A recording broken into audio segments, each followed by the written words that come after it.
I'm Gregory Sweet with Skagit Talks, and my special guest today is Sydney Brownstone, who is an investigative reporter with the Seattle Times. I met Sydney a couple of weeks ago when we were having a presentation that was being put on by the Seattle Times and also in conjunction with several other groups that were out there concerning Northern State Regional Hospital and its history.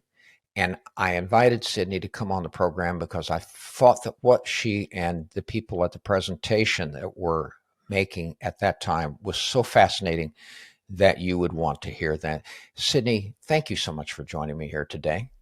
Thank you so much for having me, Gregory. It's a pleasure. I was really intrigued by the presentation that the Seattle Times put on. Can you talk a little bit about this and please tell us how you personally got involved in this project?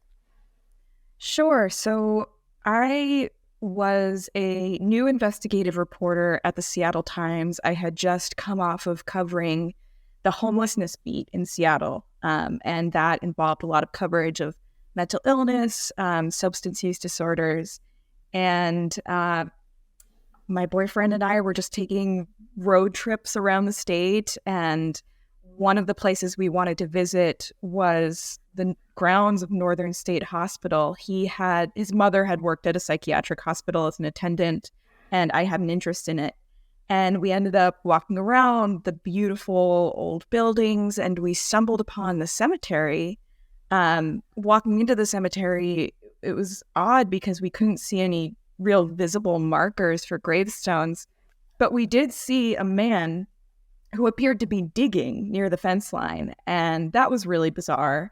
And so we're both standing in the middle of the cemetery, and I'm wondering if I should go talk to this guy or whether we should leave. Finally, I decide, okay, I'm going to go talk to him.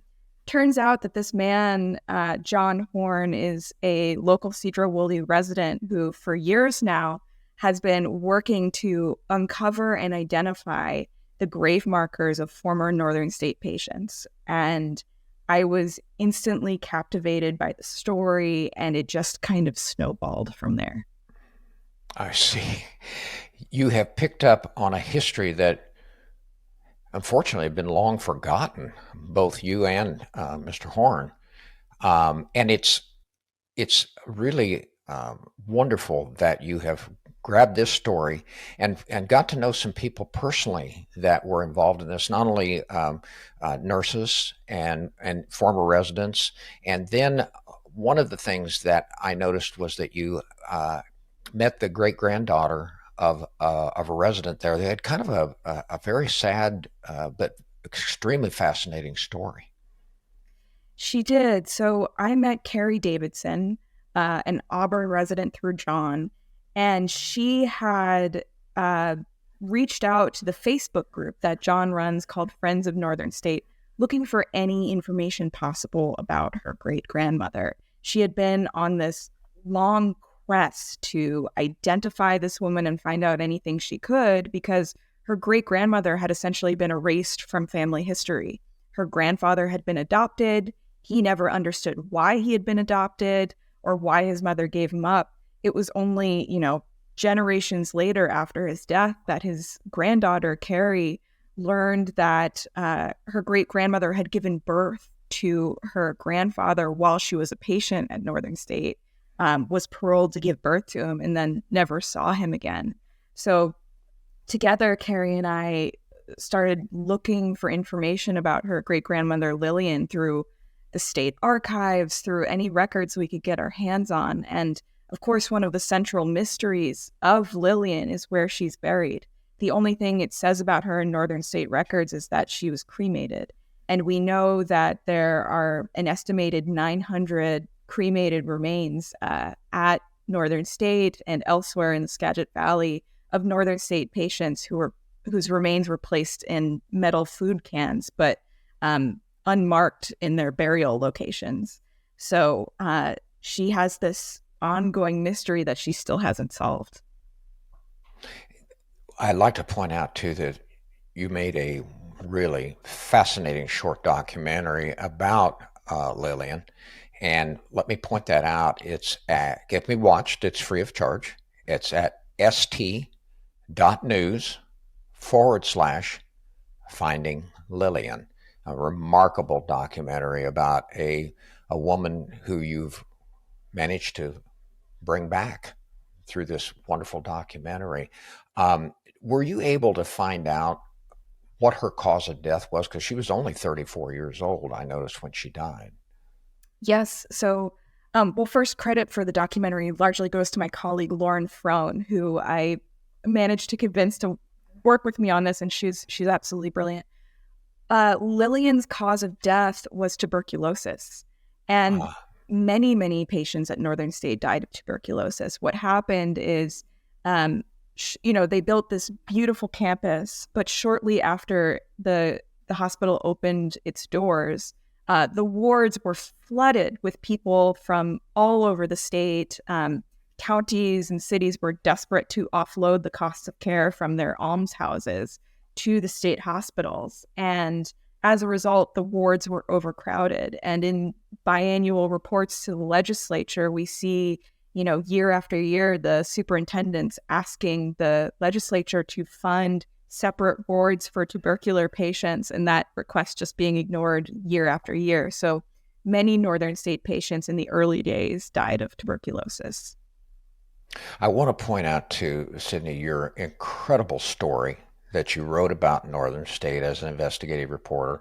And our listeners can read that story online at st.news /Northern State. It's an amazing article. You did a great job of your research and your investigative reporting in this. One of the things that a lot of people don't even know in Skagit County that it exists. It's still there and can, now part of it is turned into a beautiful park called the Northern State Recreation Area that's owned and maintained by Skagit County Parks and Recreation. And then there are these beautiful buildings that were designed by the sons of Frederick Law Olmsted, that in a Spanish mission style. It's quite a remarkable place to visit. Yes, well, thank you for reading the story and your generous compliments. And yes, this is one of the things that initially fascinated me. When we talk about modern day mental health issues, we often refer back to this period of deinstitutionalization. But deinstitutionalization wasn't just an idea, it was a series of policy choices that were made. And in Washington state in particular, closing Northern State was that singular policy decision. There used to be three state hospitals: Northern, Western, and Eastern. Western and Eastern still exist, but Northern State was the one that closed. So when we talk about deinstitutionalization in Washington, we're really talking about Northern State. And I think a lot of people, even outside Skagit County, really don't know about it. You're listening to Skagit Talks, and my special guest today is Sydney Brownstone, who's an investigative reporter with the Seattle Times. I think another subject that really hit home when I was listening to your presentation and reading your article was, as you just mentioned, that the other two hospitals are still in existence, but the one in Skagit County at Cedar Woolley was closed. Yet the funding that had been used for that institution apparently went away and was not used direct towards existing mental health problems or for treatment and aid to either the people that were members of that institution or subsequently after they were released. Yes, so Seattle Times reports at the time, in the 70s, reported that the funding that was saved from closing Northern State, some of it went back into the general fund, some of it went to economic revitalization for Cedar Woolley, but the savings that were supposed to go into community mental health care and this community mental health care system that was supposed to be set up in the aftermath of deinstitutionalization just didn't come to fruition. It really only showed up in half measures and quarter measures. And that's not a story that's unique to Washington State. This happened all across the country, and it was initiated by federal policies. In 1963, John F. Kennedy, whose sister Rosemary was lobotomized and then institutionalized, signed the Community Mental Health Act, which was supposed to fund community clinics where people would receive more humane treatments in the places they were from rather than having to travel out to the countryside and be confined for years. But that system that was supposed to be federally funded never came to be for a variety of reasons. And we're still feeling the effects of that today. Social services were constantly on the chopping block because of austerity politics. And today we see a lot of community mental health clinics unable to sustain themselves in closing. It's interesting to point out that on the Northern State campus itself, a 141-bed treatment center for substance use disorder, the second largest treatment facility in the state, just recently closed. I wasn't aware of that. Pioneer Human Services.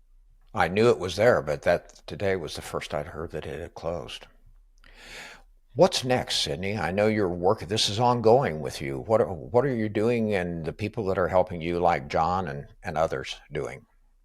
Well, I have been so blown away by the response from community members, especially up in Cedro-Woolley and Skagit Valley, who have read the story and written to us and responded to it. After the story published, more than 24 people reached out and specifically told me they had found new information about family members who died at Northern State Hospital. They were able to end long-running family secrets and mysteries. The other thing that happened is 3 state lawmakers are now interested in identifying the patients buried and cremated at Northern State Hospital. So Carolyn Eslick, Keith Wagner, and Sam Lowe, all from the 39th District, say they are going to support a budget measure in the next legislative session to fund the Department of Archaeology and Historic Preservation to do the necessary archaeological work to identify these former patients. And yeah, I know that community members are continuing to reach out and asking for more information. The other thing that happened is in the course of my reporting, the state archives lifted a policy that had been in place for a while. They are now allowing the public to view records that are 50 years older than Northern State patients' dates of death. So many family members are now able to see records that they previously were not able to see. And I know a lot of people are making that trip to the Washington State Archives in Olympia. So I'm definitely going to be following the actions taken in the legislature. I know that there's also a local election in Cedro-Woolley where this may come up as an issue. And I will absolutely continue to follow John's work and his theories about the cemetery because they're fascinating. Where can people go if they don't want to drive down to the State Archaeology Department in Olympia? Is there an online source if they have family or friends that they either know or suspect might have been a resident at Northern State Hospital that they can access online? Yes. So I would encourage people to check out 2 places. One is the Facebook group that John runs. It's called Friends of Northern State. And he is just the foremost expert on everything records and cemetery related. He is your guy. You can also email the State Archives in Olympia. Their email address is research@sos.wa.gov. And they will often transcribe things that they find in the records for you.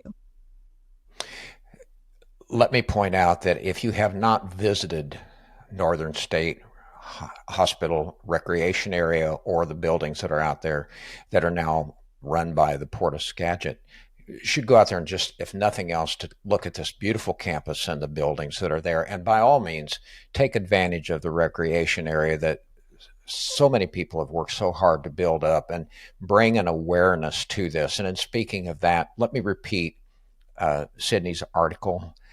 You can read that, and it's fascinating, by the way, st.news/Northern State.